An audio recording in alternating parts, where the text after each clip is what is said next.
have eaten 1800 calories for 1 to 2 months, and you made slight progress. You went from 20% body fat to 17, but then after getting to 17% body fat, your body is just suddenly not responsive.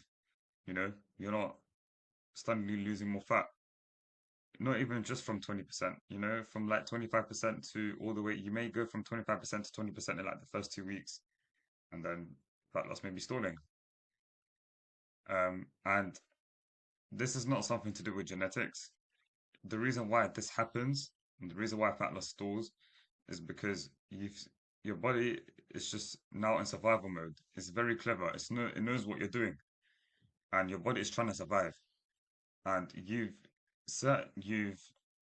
you know put yourself at a put yourself at a risk of putting your metabolism in the bin.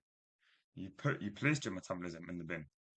And this is kind of frustrating. I get it because I used to be someone who used to do the same thing, hence why I'm making this video right now. I used to be someone who was like 30 to 35% body fat, would diet down. I can't remember exactly what calories it was, if it was 1800, but I know it was somewhere along between 1400 to 1800 calories. And yeah, I ended up going from like, I think 30 to 35% body fat to then like 23 to 25% body fat, around that range. That's when I made progress from there to there in like 2 months. But then after 2 months, I didn't see any progress. Fat loss was stalling. I was very, frustrated. So take this from me as well. Um, and I was someone that didn't really know what to do afterwards until I realized this one thing.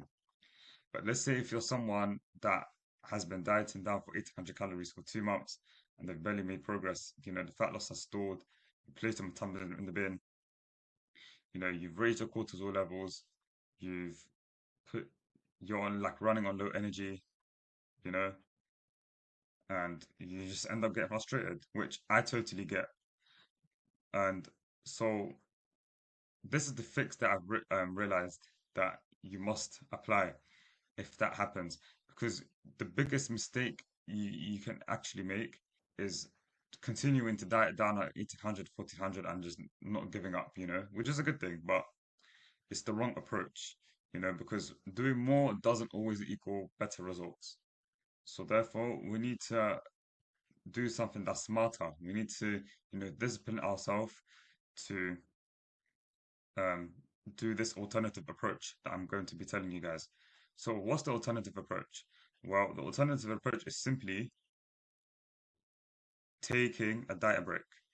The reason why we want to take a diet break is we need to, and so we do this by like eating at roughly at maintenance for around 4 to 8 weeks. You can do it for 2 weeks, but for those of you who've been dieting down for like 2 months or more, then yeah, you're gonna have to do it for at least 4 weeks. Well, not even 4 weeks, like 6 weeks. But let's say if you've only done it for like a month and then you know, you took a diet break after dieting down for like 1 month, then to be fair, you can do it for like 2 to 4 weeks. But I feel like most of you guys are gonna be from this, gonna have to do it within this range.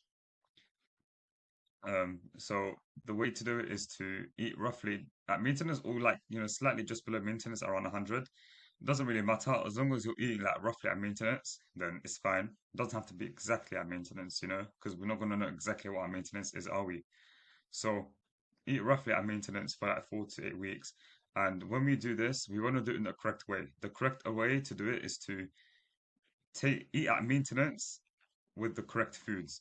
So we want to, prioritize protein. We all know that, but we also want to. The main thing is we want to be eating nutrient dense foods so that our we don't just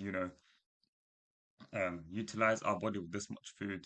We don't get our body used to adapting and getting used to eating this amount of food. No, we want to eat. We want to focus primarily on eating the foods at a high quality so that we can rerun our metabolism as well. You know, because obviously like what you eat um affects your body. So one way it affects your body is to is your metabolism. If you're eating like shit, then of course your metabolism is going to be shit. Whereas if you eat a good amount of food and you eat very nutrient dense whole foods, then that's going to put your metabolism in a very good position.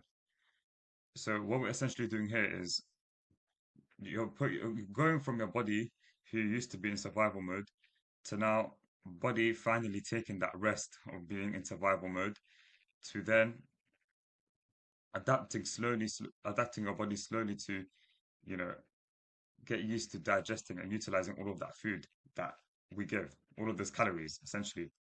So you want to be eating roughly at maintenance, 4 to 8 weeks. And also we want to be, of course, we want to be training. And, you should find that training performance should be better, energy levels should be better, and will be lower.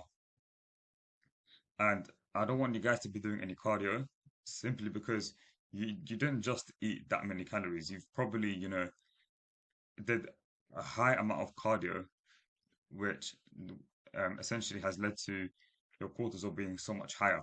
So instead, drop the cardio down to no cardio.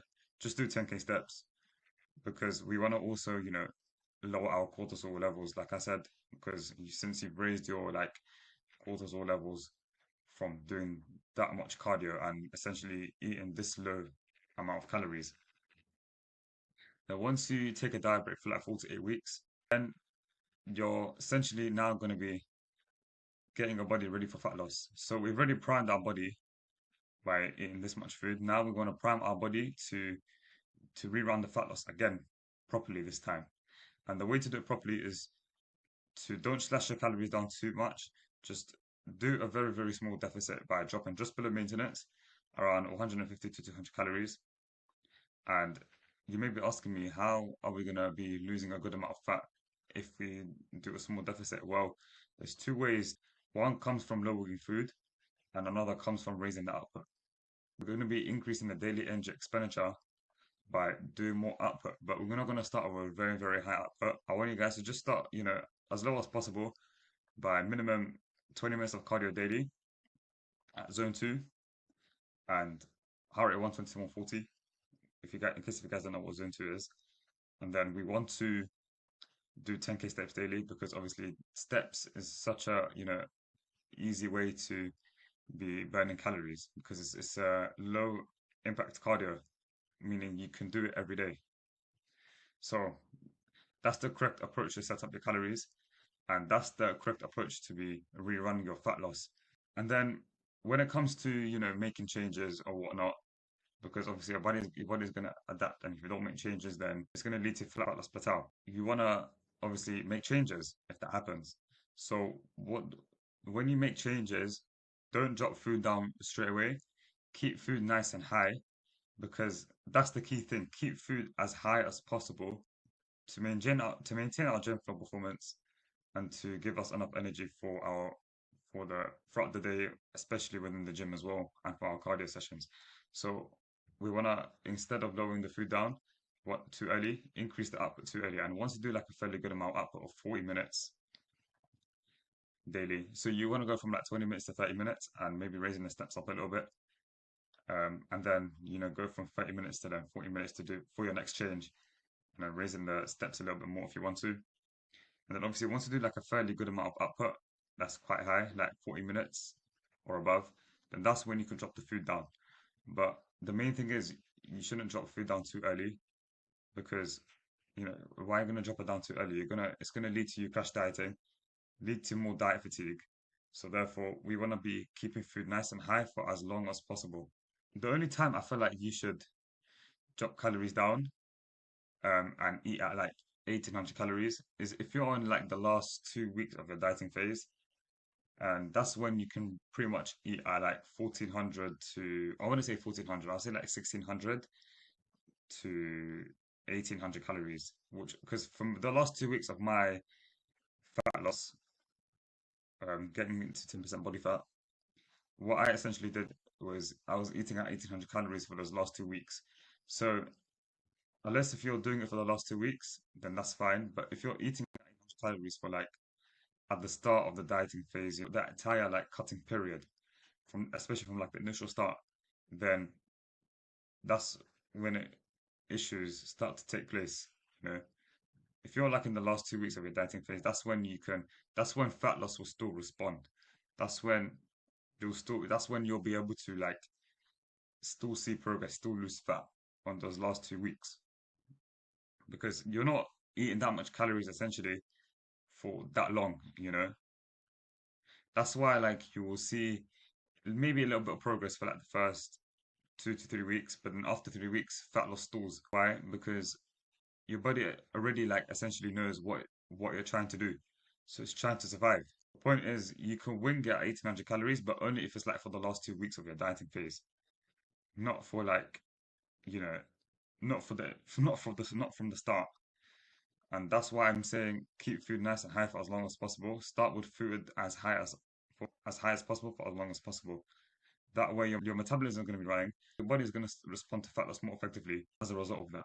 So that's the approach that you guys should be doing. And even though this is something I know that you don't want to hear, but it's discipline at the end of the day. You need to be disciplined in order to eat roughly at maintenance. You know, just because you're disciplined to keep going and just keep dieting down on that many calories for more than 2 months doesn't mean that you're disciplined, you know, because you're essentially doing the wrong approach and more doesn't equal better results.